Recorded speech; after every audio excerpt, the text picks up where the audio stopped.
हम MPPSC के लिए टेस्ट लगा रहे हैं, जिसकी परीक्षा तिथि 19 जून 2022 है। ये 2021 के लिए हम टेस्ट लगा रहे हैं। इससे पहले हम 12 टेस्ट लगा चुके हैं। आज ये 13वां टेस्ट है, तो आप उनको जाकर देख सकते हैं। ये 13वां टेस्ट है, इसको देखते हैं। सबसे पहले पहला प्रश्न, किस वर्ष विदेशी विनिमय प्रबंधन अधिनियम प्रभावी हुआ था? तो जो फेमा है उसे विदेशी विनिमय प्रबंधन अधिनियम बोला जाता है। तो ये क्या है, 2000 में प्रभावी हुआ था, सन 2000 में। तो इसका डी आंसर है। अगला प्रश्न है, अर्थशास्त्र के पंचम क्षेत्र के रूप में किसे जाना जाता है? तो जो अर्थशास्त्र है उसका 5वां जो क्षेत्र है उसे गोल्ड कॉलर प्रोफेशनल्स के नाम से जाना जाता है। गोल्ड कॉलर प्रोफेशनल्स है ना, तो इसका डी आंसर है सेकंड का। अगला प्रश्न है, राज्य आधारित अर्थव्यवस्था का विचार किसने दिया था? तो जो राज्य आधारित अर्थव्यवस्था है उसका विचार क्या है, कार्ल मार्क्स के द्वारा दिया गया था। ठीक है, अर्थव्यवस्था मतलब ऐसे 3 प्रकार की होती है, जैसे एक तो ये राज्य वाली होती है, एक क्या है पूंजीवादी, और एक इनका मिश्रित अर्थव्यवस्था। तो जो राज्य आधारित अर्थव्यवस्था है उसे समाजवादी अर्थव्यवस्था भी कहते हैं। तो थर्ड का ये आंसर है, कार्ल मार्क्स इसका तीसरे का। अगला प्रश्न है, भारत में विदेशी वर्ष कब से कब तक माना जाता है? तो जो विदेशी वर्ष है, सॉरी गलती से हो गया, भारत में वित्तीय वर्ष कब से कब तक माना जाता है? तो जो अभी वित्तीय वर्ष माना जाता है वो 1 अप्रैल से 31 मार्च तक।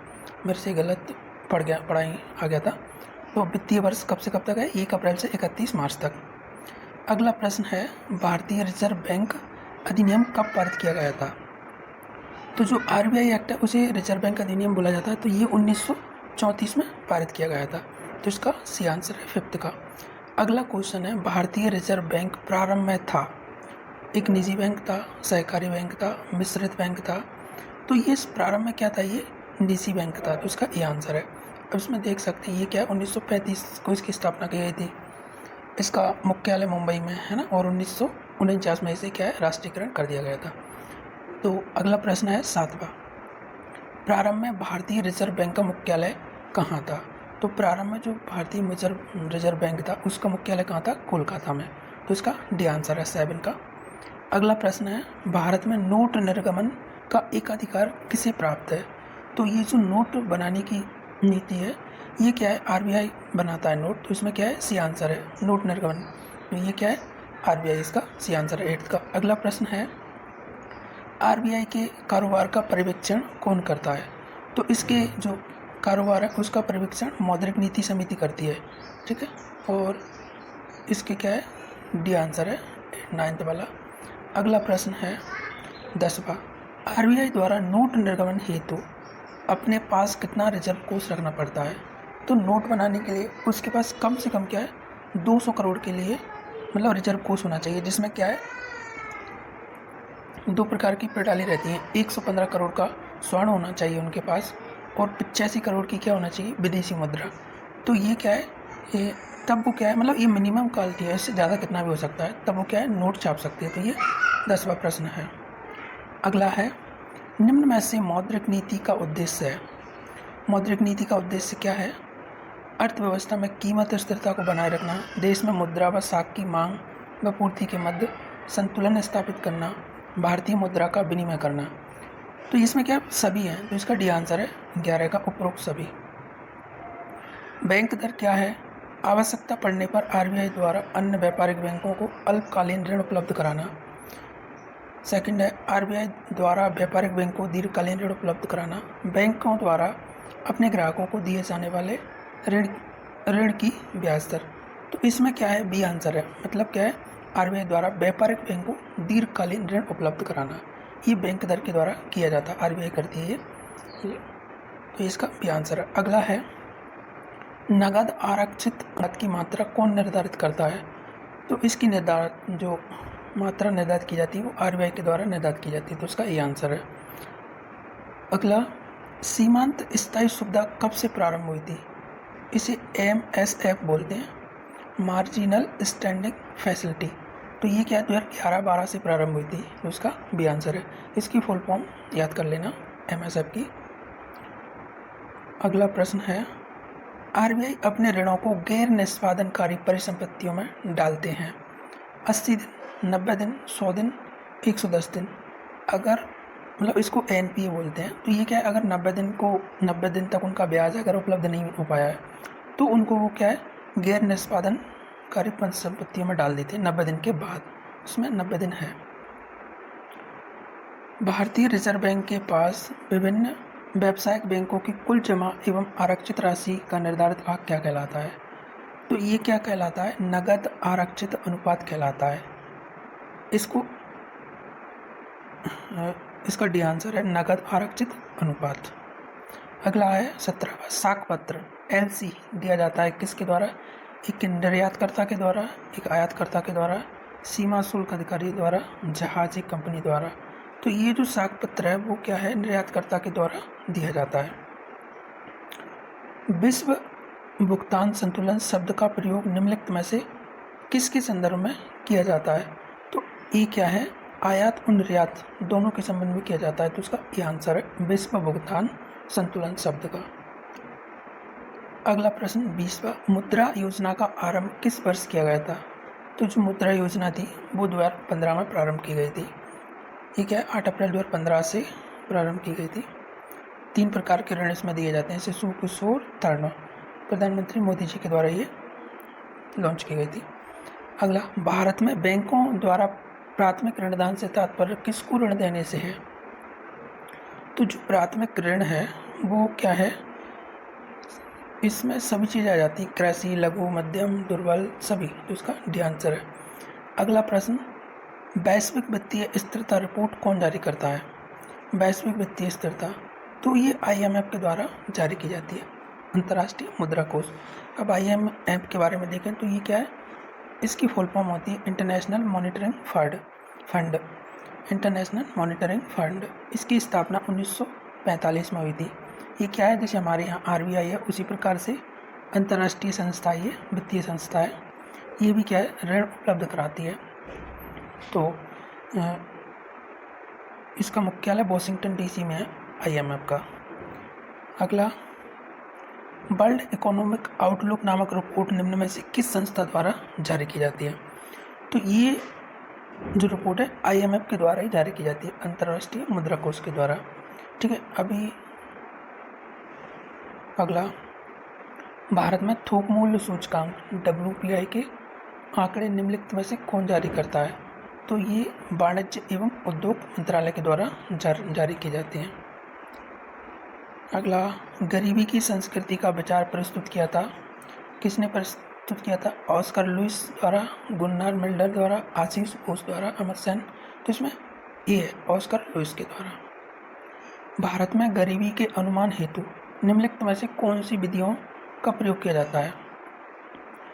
तो देखो, गरीबी के अनुमान के लिए विधियों का प्रयोग करते हैं, उसमें क्या है 1, 2, 3। सिर गणना विधि, कैलोरी ग्रहण, पारिवारिक उपभोग व्यय, ये तीनों विधियों का प्रयोग किया जाता है।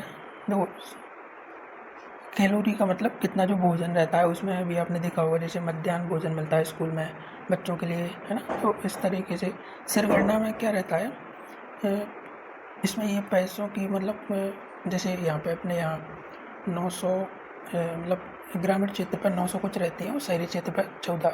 ये जो 2 रिपोर्ट आई थी, एक मतलब एक तेंदुलकर समिति थी और एक और रिपोर्ट थी, तो उनके अकॉर्डिंग ये क्या क्या है, अभी 2012 के समथिंग का ये देख लेना है रिपोर्ट के बारे में। तो इसमें क्या है 1, 2, 3 मतलब बी आंसर है। अगला प्रश्न, वर्तमान में कितनी राष्ट्रीयकृत बैंक मौजूद है? अगर भारत में अभी की बात करें तो क्या है 12 राष्ट्रीयकृत बैंक है, मतलब सरकारी बैंक है 12। बहुत सारे बैंकों का क्या हो गया, विलय हो गया। अगर पहले देखा जाए तो ये पहले 27 थे, लेकिन अभी वर्तमान में 12 है। राउरकेला इस्पात संयंत्र किस देश के सहयोग से हुआ था? तो ये क्या है, जर्मनी के सहयोग से बना राउरकेला इस्पात संयंत्र। अब राउरकेला कहाँ पर है? ये उड़ीसा में, ये 1959 में स्थापित हुआ था। ठीक है। इस्पात संयंत्र मतलब लोहा उद्योग। भारत का अधिकांश विदेशी व्यापार होता है स्थल और समुद्र द्वारा, स्थल और वायु द्वारा, समुद्र और वायु द्वारा। तो इसमें क्या है, समुद्री मार्ग से होता है ज़्यादातर, तो इसका क्या है, डी आंसर है 30। अगला 31, स्वतंत्र भारत की प्रथम औद्योगिक नीति की घोषणा कब की गई थी? स्वतंत्र भारत की प्रथम औद्योगिक नीति 1948 में बनाई गई थी, पहली नीति, तो ये इसका बी आंसर है। अगला, भारत में औद्योगिक विकास हेतु संयुक्त क्षेत्र का विचार किस औद्योगिक नीति प्रस्ताव में रखा गया? तो ये 1956 की जो नीति बनी थी उसमें संयुक्त क्षेत्र का विचार रखा गया था, उसका बी आंसर है। अगला, निम्न में से कौन सा उद्योग भारत में सर्वाधिक रोजगार प्रदान करता है? लोहा इस्पात उद्योग, चीनी उद्योग, पेट्रोलियम उद्योग, वस्त्र उद्योग। तो इसमें क्या है, जो वस्त्र उद्योग वो सबसे ज़्यादा रोजगार उपलब्ध कराता है, तो इसका डी आंसर है। अगला प्रश्न, भारत का प्राचीनतम विशाल उद्योग है। अगर पहले विशाल उद्योग की बात करें तो ये सूती कपड़ा है, मतलब सबसे पहले बना था ये 1818 पोर्ट ग्लास्टर कोलकाता में। अगला प्रश्न, मूल उद्योगों के सूचकांक में निम्नलिखित में से किसको सर्वाधिक महत्व दिया गया है? तो इसमें क्या है, विद्युत उत्पादन को महत्व दिया गया है, हाट मूल जो सूचकांक है उनमें, तो इसका बी आंसर है। अगला प्रश्न है, रिजर्व बैंक ऑफ इंडिया निम्नलिखित में से किसके बदले मुद्रा निर्गमन करती है? आरबीआई। तो देखो इसमें क्या है, अभी हमने देखा था कि उसके पास 200 करोड़ की मतलब वो होना चाहिए, जिसमें 115 करोड़ का स्वर्ण होना चाहिए और 85 करोड़ के पास उसकी विदेशी मुद्रा होना चाहिए। तो देखो यहाँ पर स्वर्ण भी है और विदेशी प्रतिभूति है नी, इसमें दोनों चीज़ें मतलब होना चाहिए, ये दोनों तो होना चाहिए, बाकी ये भारत सरकार की प्रतिभूति इसमें आ जाती है, मतलब बचत बोलते हैं इसको, तो इसका डी आंसर है 36 का। अगला प्रश्न, शब्दों पर विचार करें। समाजवादी, समता, स्वतंत्रता, प्रभुत्व संपन्न। तो जो हमारी ये प्रस्तावना है उसमें जो शब्द है ना उसके अकॉर्डिंग इसमें दिया गया है, तो यहाँ पे क्या है, क्रमानुसार इनको मतलब अगर जमाएंगे तो जैसे बोलते हैं ना, हम भारत के लोग, भारत को संपूर्ण प्रभुत्व, तो यहाँ पे संपूर्ण जो प्रभुत्व संपन्न पहले आ गया ना, हम भारत के लोग, भारत को संपूर्ण प्रभुत्व संपन्न समाजवादी, ठीक है, तो ये दूसरे नंबर पे आ गया।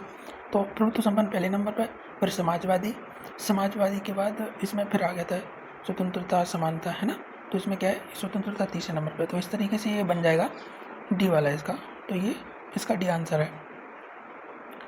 अगला है, धर्म आदि के आधार पर विभेद का प्रतिषेध एक मूल अधिकार है जिसे किसके अधीन वर्गीकृत किया जाएगा?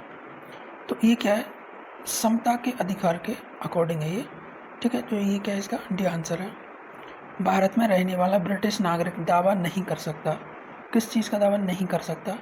व्यापार और व्यवसाय की स्वतंत्रता के अधिकार का, विधि के समक्ष समानता के अधिकार का, जीवन और व्यक्तिगत स्वतंत्रता की सुरक्षा का, धर्म की स्वतंत्रता के एक अधिकार का।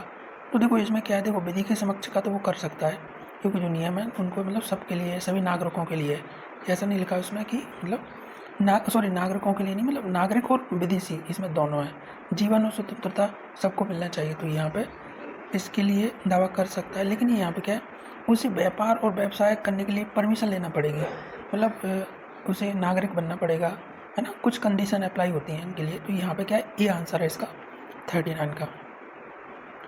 अगला प्रश्न है, निम्नलिखित में से कौन सा युग्म सही सुमेलित नहीं है? कानून के समक्ष समानता नागरिकों और गैर नागरिकों को प्राप्त है। देखो जो उसी से मैच कर रहा है, अभी जो हमने 39 में पढ़ा था, तो कानून के समक्ष समानता, ठीक है, ये मैच कर रहा है। राज्यों के नाम का परिवर्तन राज्य विधानसभा की शक्ति, देखो ये मैच नहीं कर रहा, क्योंकि राज्यों के नाम का परिवर्तन कौन कर सकता है, मतलब सिफारिश कर सकती है विधानसभा, लेकिन परिवर्तन करती है संसद, तो यहाँ पे ये मैच नहीं कर रहा, तो इसका भी आंसर है। बाकी देखो तीसरा भी हम देख सकते हैं, नए राज्य का निर्माण संसद, बिल्कुल संसद करती है। सरकारी नौकरी में अवसर की समानता केवल भारतीय नागरिकों को प्राप्त है, देखो क्या विदेशी लोग भी यहाँ पे नौकरी करते हैं, तो यहाँ पे ये तो क्या मैच करेगा, है ना, तो इसमें भी आंसर है। अगला प्रश्न, निम्नलिखित में से कौन सा अधिकार राष्ट्रीय आपातकाल में भी समाप्त या सीमित नहीं किया जा सकता है? जो आपातकाल लगा रहता है उसमें किसी नहीं कर सकते, तो देश के किसी भी भाग में निवास या बसने की स्वतंत्रता का अधिकार, देखो ये दूसरा, व्यक्तिगत स्वतंत्रता तथा जीवन का अधिकार, बी भारत के संपूर्ण क्षेत्र में आबाद भ्रमण की स्वतंत्रता, वृत्ति या आजीविका की स्वतंत्रता का अधिकार, तो यहाँ पे क्या है, बी आंसर है इसका। यहाँ पे व्यक्तिगत स्वतंत्रता तथा जीवन का अधिकार, इसे सीमित नहीं कर सकते, बाकी इनको सीमित किया जा सकता है। कैसे? देखो, आपातकाल लगा है तो मतलब लोग घूमने फिरने हैं तो उस पर प्रतिबंध लगाया जा सकता है, क्योंकि आपातकाल इमरजेंसी है, कुछ भी घटना हो सकती है ना। तो यहाँ पे क्या है, बी आंसर इसका। बाकी अगला, आपातकाल के दौरान अनुच्छेद 19 का निलंबन का वर्णन किस अनुच्छेद में है? तो ये क्या है, 358 में वर्णित है। आपातकाल के दौरान अनुच्छेद 19 का निलंबन किया जा सकता है। अब आप लोगों ने 19 में पढ़ा होगा, मतलब सम्मेलन करने की स्वतंत्रता, सम्मेलन के बाद संगठन बनाने की स्वतंत्रता, फिर घूमने फिरने की आज़ादी, घूमने फिरने के बाद बचने की आज़ादी। अगर बस गया है तो वो क्या है, व्यवसाय भी कर सकता है। तो इस तरीके से 19 में ही first, second, third, fourth, fifth, six को हटा दिया, 7, मतलब ये 7 प्रकार की स्वतंत्रता है उसमें दी है। तो आपातकाल के दौरान 19 तो मतलब निलंबित हो जाता है, तो ये 358 के तहत होता है, ठीक है। तो इसका सी आंसर है। अगला प्रश्न है, भारत के संविधान के अनुसार निम्नलिखित में से कौन सा देश के शासन के लिए आधारभूत है? मूल अधिकार, मूल कर्तव्य, राज्य के नीति निर्देशक तत्व, मूल अधिकार एवं नीति। तो यहाँ पे क्या है, सी आंसर है। अब क्वेश्चन में एक बार और देख लो, भारत के संविधान के अनुसार निम्नलिखित में से कौन सा देश के शासन के लिए आधारभूत है? देखो, यहाँ पर शासन के लिए बात की जा रही है, तो यहाँ पर DPSP जो नीति निर्देशक तत्व है, क्यों आधारभूत है? क्योंकि इनमें से देख के सरकार क्या है, नीतियाँ, योजनाएं बनाती है कि हमें मतलब किस तरीके से मतलब देश का कल्याण करना चाहिए, किस तरीके से उनके लिए अच्छे अच्छे लाभ पहुँचाना चाहिए। तो यहाँ पर सी आंसर है इसका। अगला 44वां, नीचे 2 कथन दिए गए हैं जिनमें एक को कथन ए तथा दूसरे को कारण कहा गया है। तो कथन क्या है, भारतीय संविधान का अनुच्छेद 30 अल्पसंख्यक वर्ग शब्द को परिभाषित नहीं करता। कारण क्या है, संविधान केवल भाषाई और धार्मिक अल्पसंख्यक वर्ग को मान्यता प्रदान करता है। तो देखो भाई, यहाँ पे क्या है, कथन तो क्या है, सही है, लेकिन कारण सही नहीं है। इस कारण इसका क्या है, बी आंसर है। मतलब क्योंकि जो हमारा संविधान है वो सबको मान्यता प्राप्त करता है, मतलब धार्मिक, अल्पसंख्यक, बहुसंख्यक, भाषाई, सबको। तो यहाँ पे केवल क्या बता रहे हैं कि केवल भाषाई और धार्मिक अल्पसंख्यकों को। तो यहाँ पे ये सही नहीं है, इसका मतलब आर कथन सही है, कारण गलत है, तो इसका बी आंसर है। अगला प्रश्न, संविधान में किस अनुच्छेद में कानून के समान संरक्षण में प्रावधान है? तो ये आर्टिकल 14 में है, ठीक है। विधि के समक्ष समानता, ये ब्रिटेन से लिया गया है, और समान संरक्षण अमेरिका से लिया गया है, तो इसका ये आंसर। 46, राज्य के नीति निर्देशक सिद्धांत एक ऐसा चेक है जो बैंक की सुविधानुसार अदा किया जाता है, किसने कहा था? तो ये क्या, KT साय का कथन है, तो इसमें डी आंसर है 46 में। अगला प्रश्न, संविधान सभा का गठन प्रत्यक्ष रूप से निर्वाचित सदस्यों द्वारा किया गया, कब किया गया था? इसमें एक मतलब कथन ही नहीं है, ये यहाँ पर सत्य कथन छांटना है इसमें। तो 3 कथन दिया, संविधान सभा का गठन प्रत्यक्ष रूप से निर्वाचित सदस्यों द्वारा किया गया था, नहीं किया गया था, तो ये तो गलती है, मतलब अप्रत्यक्ष रूप से किया गया था ये। दूसरा क्या है, संविधान सभा का चुनाव 1945 में हुआ था, ये भी सही नहीं है। और तीसरा, संविधान में कांग्रेस के 230 सदस्य थे, तो ये भी सही नहीं है, इसका डी आंसर है 47 का। संविधान सभा में कौन सी महिला प्रतिनिधि शामिल नहीं थी? तो देखते हैं, सुचेता कृपलानी, कमला चौधरी, CR बालाजी, राजकुमारी, अमृता कौर। तो 3 तो शामिल थी, सुचेता कृपलानी, कमला चौधरी, अमृता कुमार। CR बालाजी नहीं थी, तो उसका डी आंसर है। 49, निर्विरोध चुने जाने वाले राष्ट्रपति BB गिरी, नीलम संजीव रेड्डी, राजेंद्र प्रसाद, APJ अब्दुल कलाम। तो इसमें क्या है, जो नीलम संजीव रेड्डी वो निर्विरोध रूप से चुने गए थे, निर्विरोध रूप से। अगला क्वेश्चन 50वां, प्रथम संविधान दिवस मनाया गया, कब मनाया गया था? तो ये 2015 मनाया गया था, 26 नवंबर 2015 को। 2015 से संविधान दिवस मनाया जाने लगा है, ठीक है।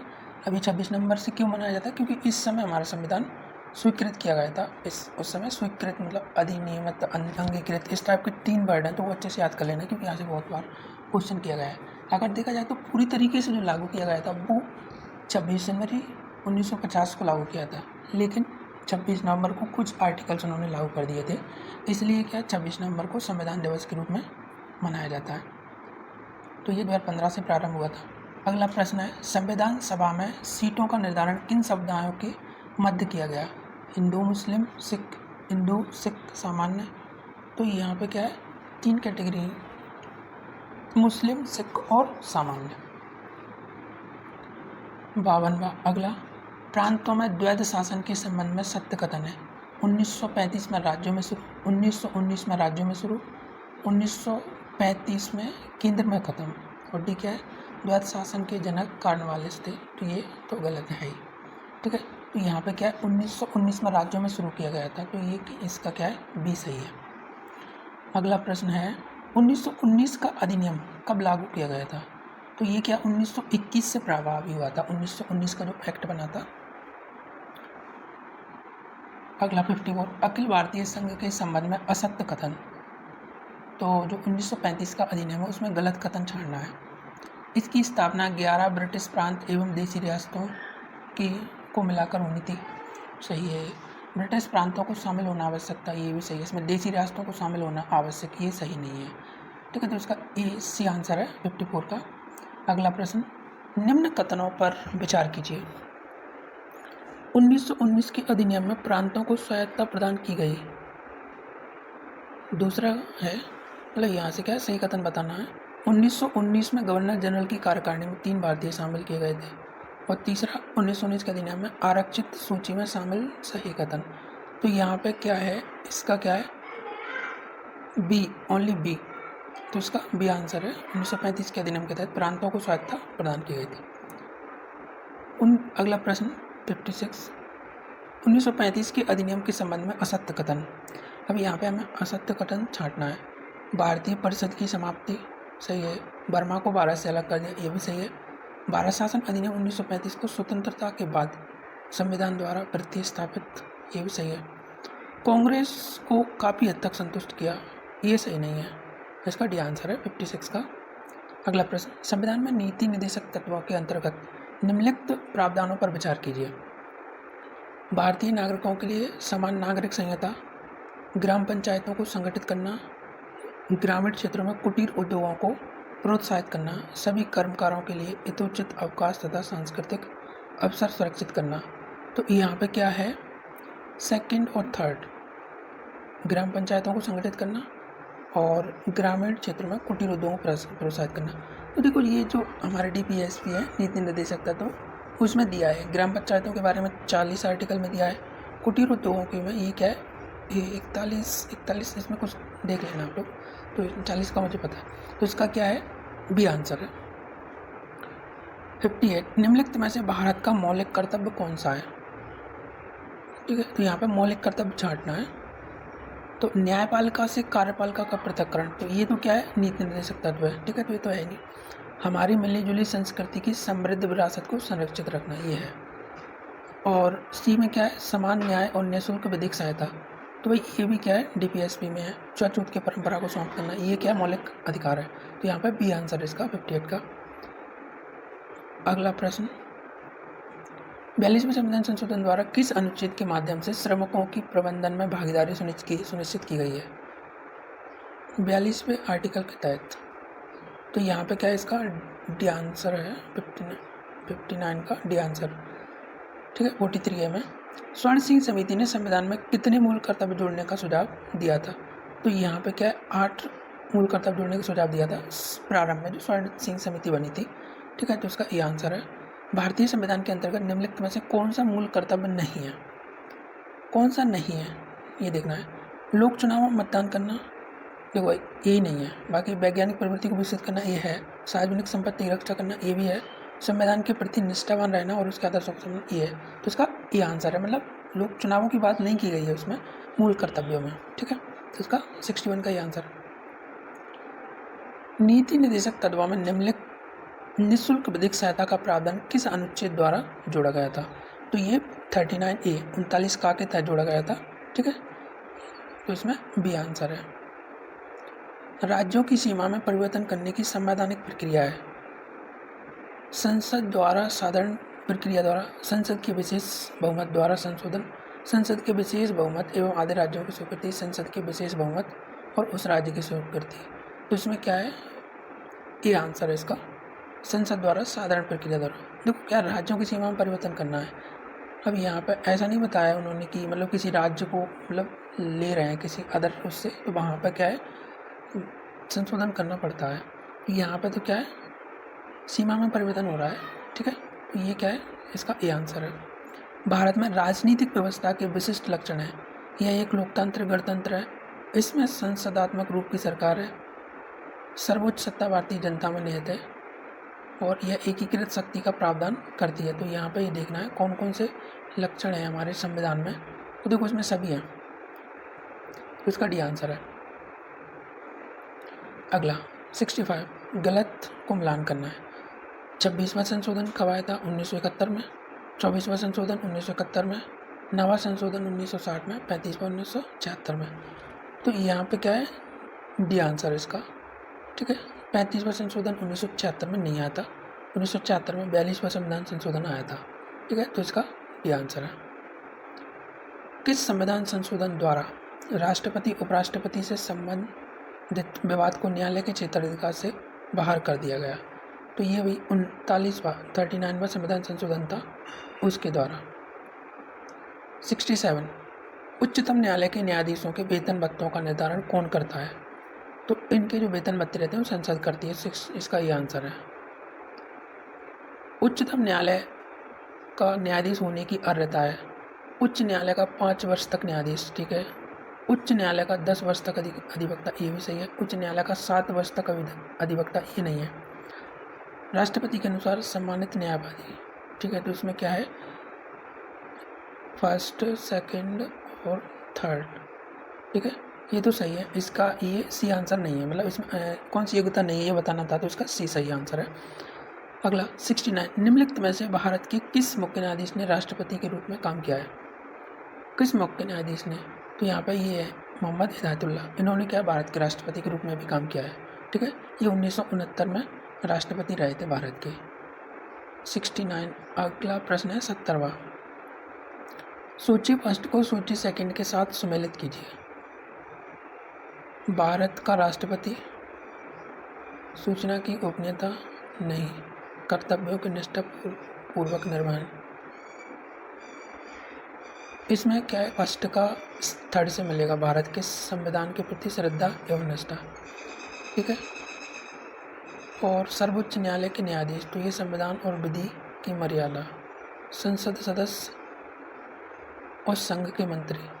तो यहाँ पर एक मिनट देख रहे हैं, सी मतलब फर्स्ट का थर्ड और सेकंड का फोर्थ, ठीक है। दो तो मतलब सेम सेम दिख रहा है ए और सी में।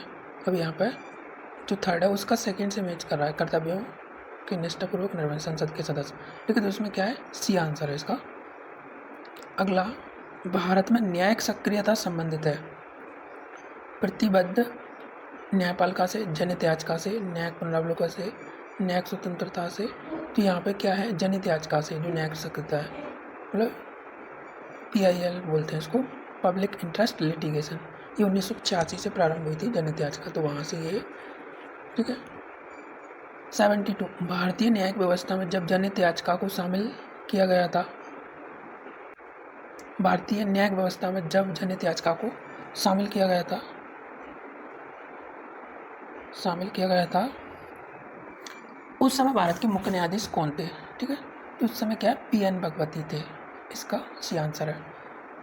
कौन भारत का मुख्य न्यायाधीश नहीं रहा है? P सदाशिवराम, Yogesh Kumar संबरवाल, Ramesh Chandra Lahoti, KL bag. तो ये तीन तो रहे हैं, सदाशिवराम, योगेश कुमार संबरवाल, रमेश चंद्र लाहौटी। KL बेग मुख्य न्यायाधीश नहीं रहे, तो इसका डी आंसर है 73 का।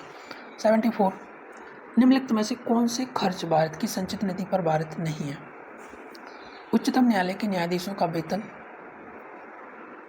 संघ लोक सेवा आयोग के अध्यक्षों की पेंशन, ऋण जिनके लिए भारत सरकार उत्तरदायी है, प्रधानमंत्री की परिलब्धियां और भत्ते। कौन कौन सी चीज़ें नहीं है इसमें? तो यहाँ पर ऋण वाली बात है, सिर्फ ये नहीं है, बाकी सब है। ऋण जिनके लिए भारत सरकार उत्तरदायी, तो इसका सी आंसर है। ये संचित निधि पर भारत नहीं है।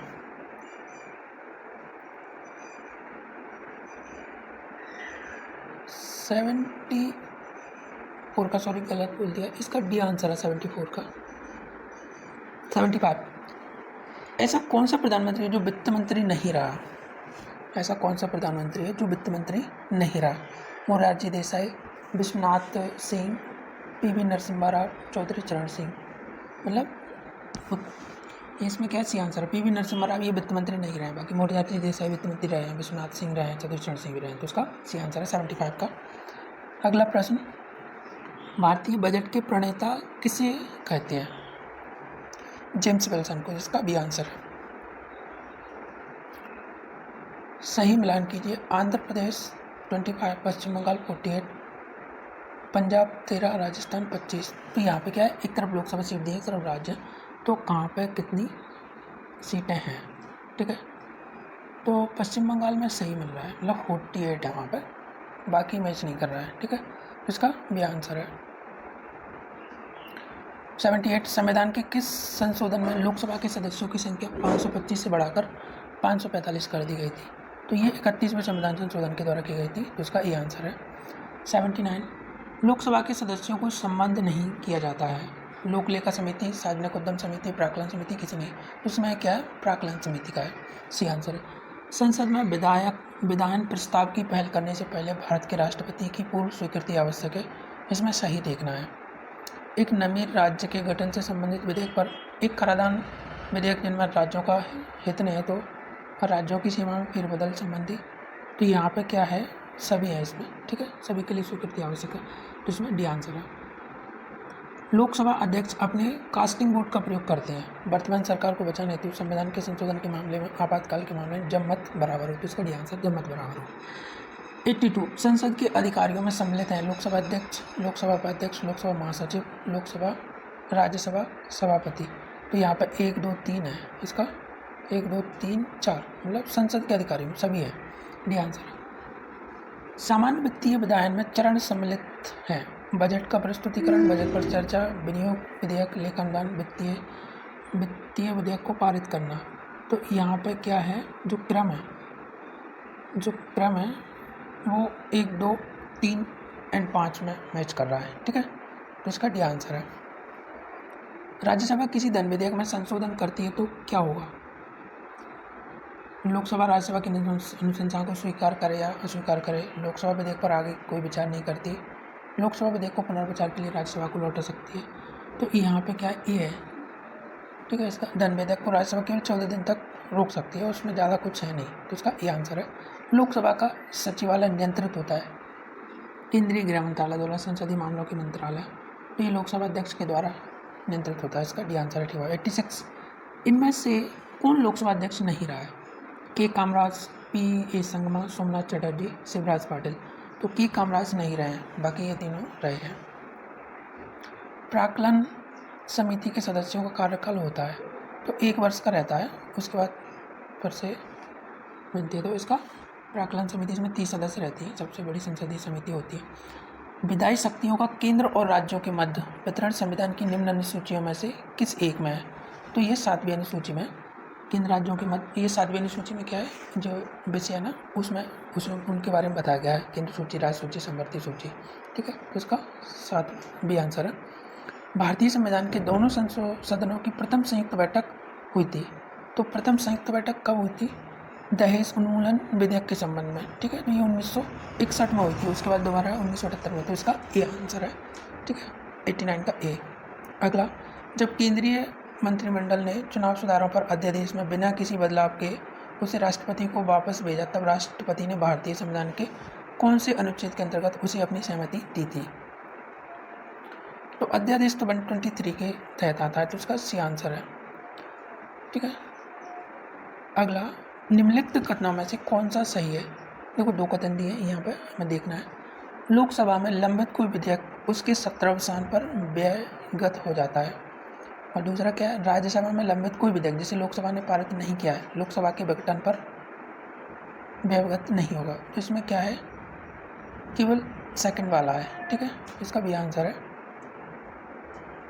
92। निम्नलिखित कथनों में से कौन सा एक सही है? 4 कथन दिए, यहाँ पे हमें देखना है सही कौन सा है। अधिकार नागरिकों के विरुद्ध राज्य के दावे हैं, दूसरा अधिकार वे विशेष अधिकार हैं जो किसी राज्य के संविधान में समाविष्ट हैं।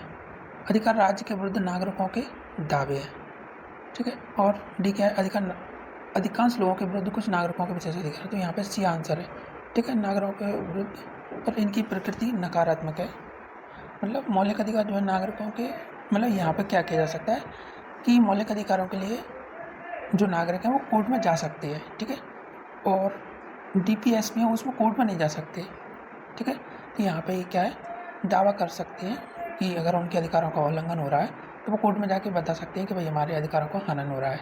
ठीक है। तो वहाँ पे सुनवाई हो सकती है। तो इसका सी आंसर है। प्रधानमंत्री के कर्तव्यों का वर्णन किस अनुच्छेद में किया गया है? तो ये 78 में किया गया है, आर्टिकल 78 में। 94 भारत में उच्च न्यायालयों की संख्या कितनी है? 25 है भारत में वर्तमान में जो उच्च न्यायालय हैं, हाई कोर्ट। संसदीय शासन प्रणाली किस देश में विकसित हुई? तो ये क्या है, ब्रिटेन में विकसित हुई थी सबसे पहले। ठीक है। तो इसका भी आंसर है। भारत के संविधान के निर्माताओं का मत निम्नलिखित में से किस में प्रतिबंध होता है? तो ये उद्देश्य काम रहता है भारत के संविधान निर्माताओं का जो मत रहता है। तो ये आंसर है। भारत की प्रभुता, एकता, अखंडता की रक्षा करें और उसे अक्षुण्ण रखें उपबंधित किस में किया गया? तो ये क्या है, मूल कर्तव्य में। इसका डी आंसर है। उच्चतम न्यायालय की अवमानना के लिए दंड देने की शक्ति का उल्लेख किसमें है? उच्चतम न्यायालय की जो अवमानना है उसके लिए किसमें दंड है? ये 129 में है। ठीक है। C answer. भारतीय संविधान के अनुच्छेद 87 के अंतर्गत, भारतीय संविधान के किस अनुच्छेद के अंतर्गत भारत का राष्ट्रपति अभिभाषण देता है? तो इसमें क्या है, एक साथ सम्मिलित संसद के दोनों सदनों में। ठीक है। इसका डी आंसर है 99 का। अगला 100। भारत के संविधान के अनुच्छेद 103 के तहत राष्ट्रपति लोकसभा सदस्यों की निरर्थताओं से संबंधित किसी भी प्रश्न का कोई निर्णय देने से पूर्व निम्नलिखित में से किसकी राय लेगा? उच्चतम न्यायालय, निर्वाचन आयोग, महान्यायवादी, मंत्रिमंडल। तो यहाँ पे क्या है, निर्वाचन आयोग की ले सकता है परामर्श। तो यहाँ पे बी आंसर 100 का। तो इस तरीके से हमने ये क्या है, 100 प्रश्न लगाए। ये टेस्ट अभी जो लेटेस्ट चल रहे हैं तो उसका है। ठीक है दोस्तों।